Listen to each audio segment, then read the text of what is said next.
Hola amigos, estamos felices, orgullosos y contentos de mostrarles eh, los estudiantes de Alma del Bosque que participaron en la exposición Florecer, porque hicieron un stand de gran altura, donde participaron los estudiantes de la plataforma Alma del Bosque y tuvieron una presentación y un montaje impecable de sus plantas.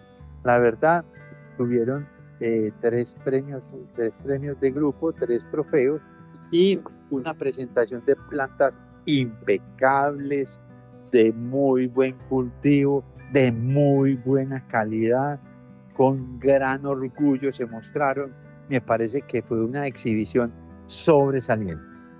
También estoy contento y muy feliz por ellos, porque también Antonio Correa hizo, que es de la plataforma, también hizo un stand espectacular donde se ganó muchos trofeos, y también Claudio Uribe, que también es de la plataforma y sacó unos premios impresionantes. Fue para mí la gran ganadora. Ella se ganó la mejor planta de la exposición con una especie de tolumnia preciosa, espectacular, de muy buen cultivo, de muy alta calidad.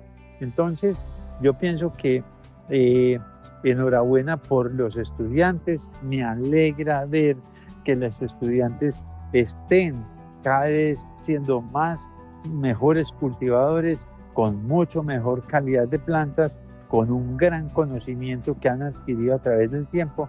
Y se los quiero mostrar un video de los estudiantes para que vean la calidad de plantas y la exhibición que ellas presentaron.